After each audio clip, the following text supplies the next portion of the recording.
The studio went completely silent. Dr. Phil raised his hand, and for the first time in the show's history, the cameras stopped rolling mid-episode. "Stop the tape," he said quietly, his voice cutting through the tension like a knife. On stage, a 42-year-old woman named Sarah Mitchell sat frozen, clutching a faded photograph in her trembling hands, a photograph that was about to unravel 30 years of family secrets.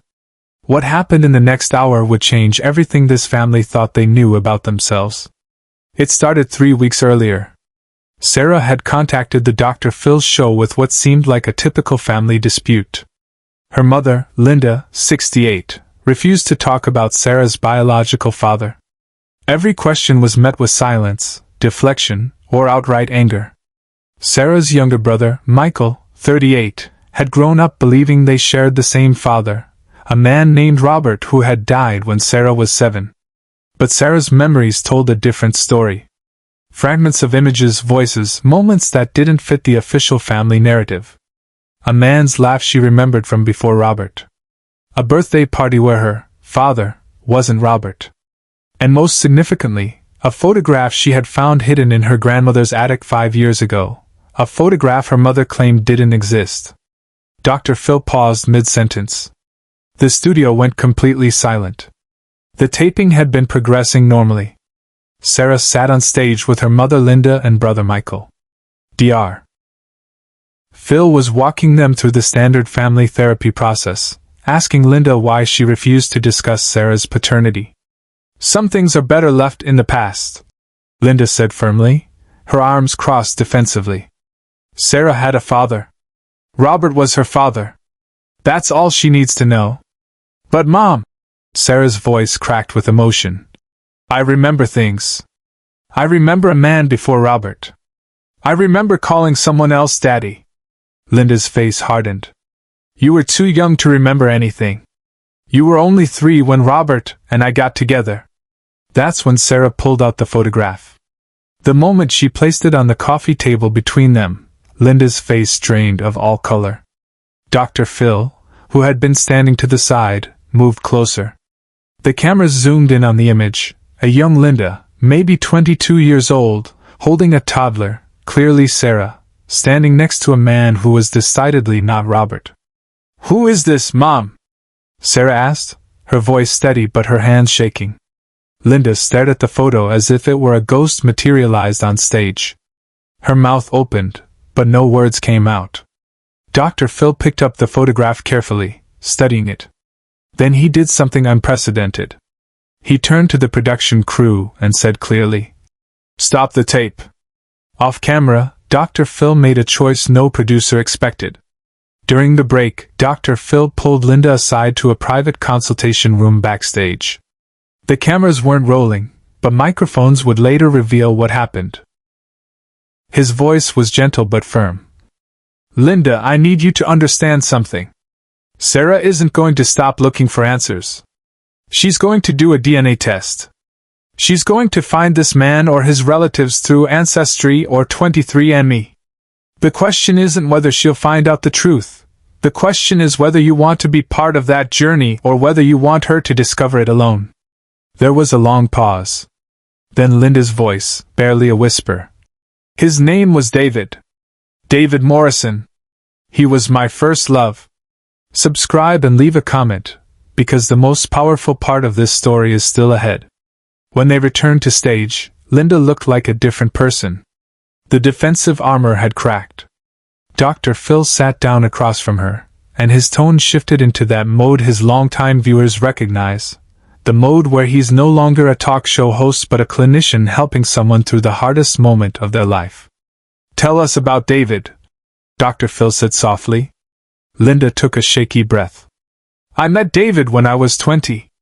We were together for 3 years. Sarah was his daughter. But he had problems. Addiction. He couldn't hold down a job. My family told me I needed to leave him, that he was dragging me down." Sarah leaned forward, tears streaming down her face. "What happened to him?" "I left when you were 2, Linda continued, her voice breaking. "I moved back to my parents' house. I met Robert a year later. He was stable, responsible. He wanted to be your father. He legally adopted you when you were 4. I thought I was giving you a better life. But what happened to David? Sarah pressed. Linda covered her face with her hands. I don't know. After I left, I cut off all contact. My parents made me promise never to reach out to him again. They said it was for your protection. But what happened next is something no one in the room, or watching at home, saw coming. Dr. Phil reached into his jacket pocket and pulled out a folded piece of paper. Linda, when Sarah contacted our show, we do background research. It's part of our process to make sure we can provide the best help possible. He unfolded the paper slowly. The studio audience leaned forward in their seats. We found David Morrison. He's alive. He's 67 years old. He's been sober for 22 years. And he's been looking for you, Sarah, for over 30 years. The sound Sarah made was somewhere between a gasp and a sob.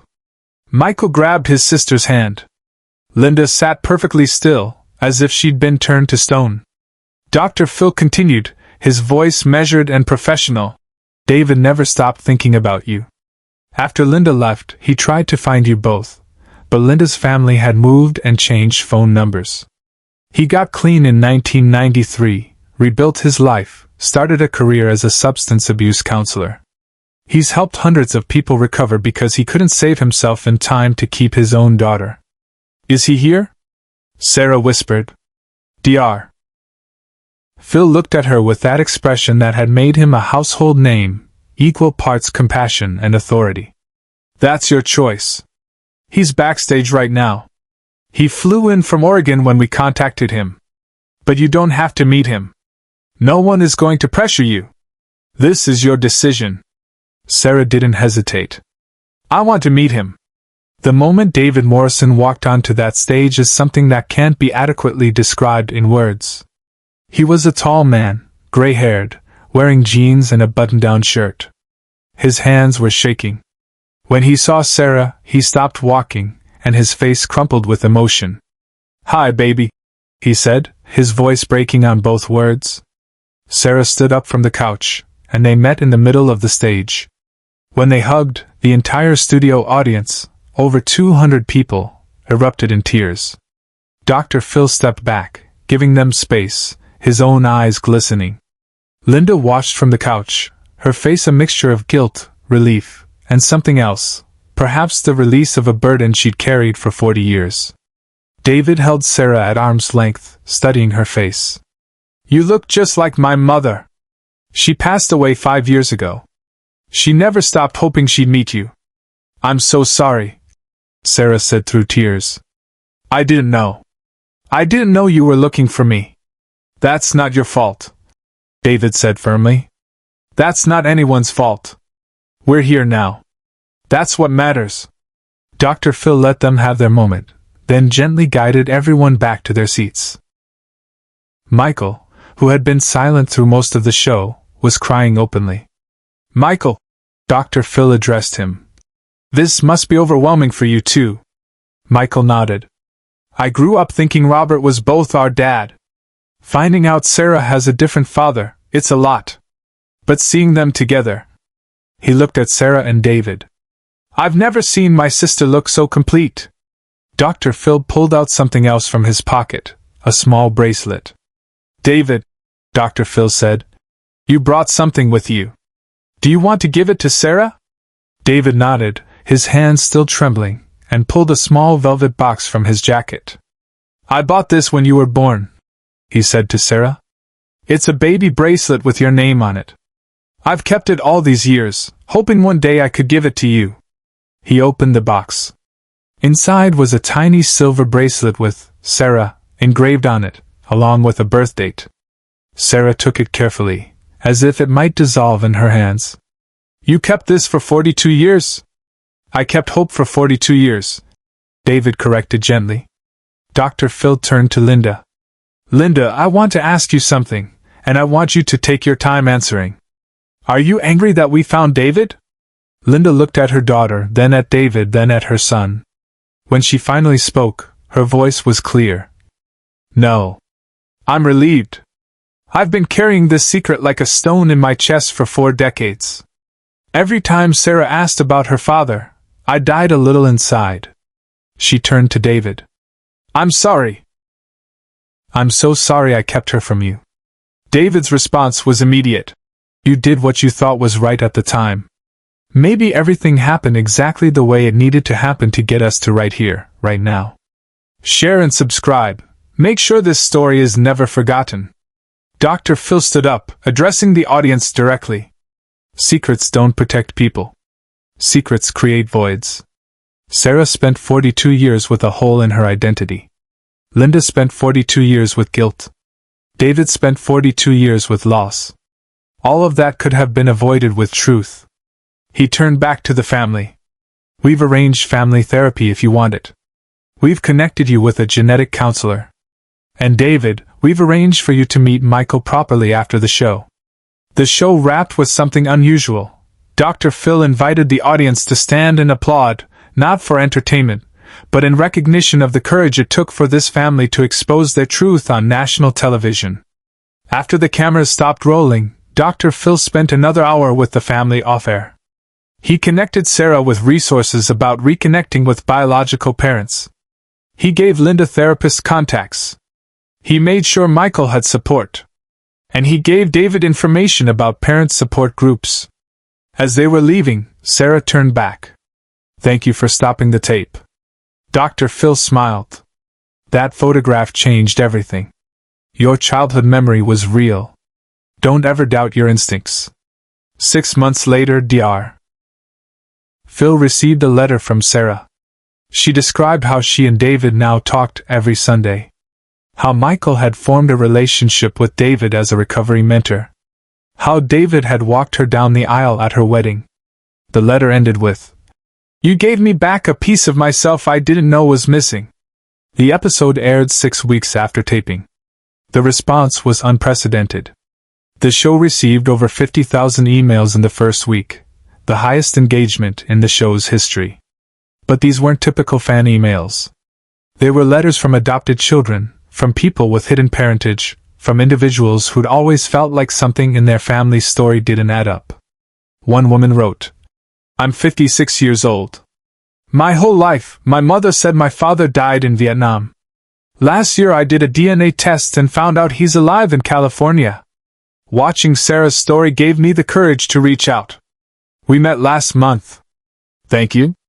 A man wrote, "I gave up a daughter for adoption 30 years ago.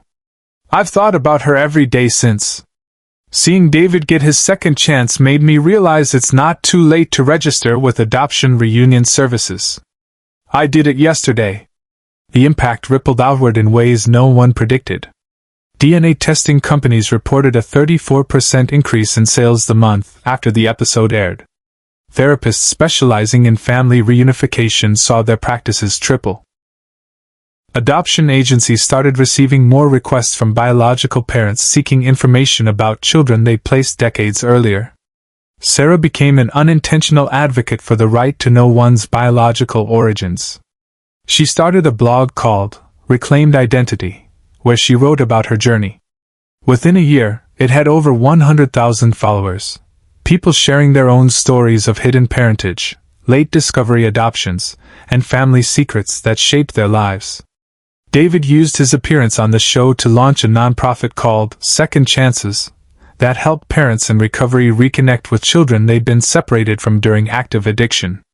The organization provided counseling, mediation services, and legal support. In its first year, it facilitated 47 reunifications. Linda found her own form of redemption. She started volunteering at a crisis pregnancy center, counseling young mothers facing impossible choices.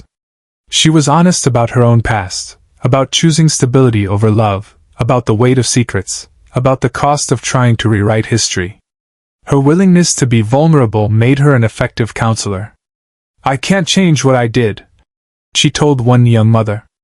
"But I can make sure you understand something I didn't. Your child will eventually have questions. Make sure you can answer them honestly when that day comes." Michael, meanwhile, used David's story as motivation for his own sobriety. Having a biological father who was sober for over 2 decades, who had turned his addiction into a career helping others, gave Michael a blueprint he never had before. He entered rehab 3 months after the episode aired and had been sober ever since. The photograph that started it all now hangs in Sarah's living room. It's been professionally restored and framed. Underneath it, Sarah placed a small plaque with a quote from Dr. Phil. "The truth you're most afraid to tell is usually the truth you most need to hear." Next to it hangs another photograph, recent one, taken at Sarah's wedding. In it, David walks Sarah down the aisle while Robert's widow watches from the front row, smiling.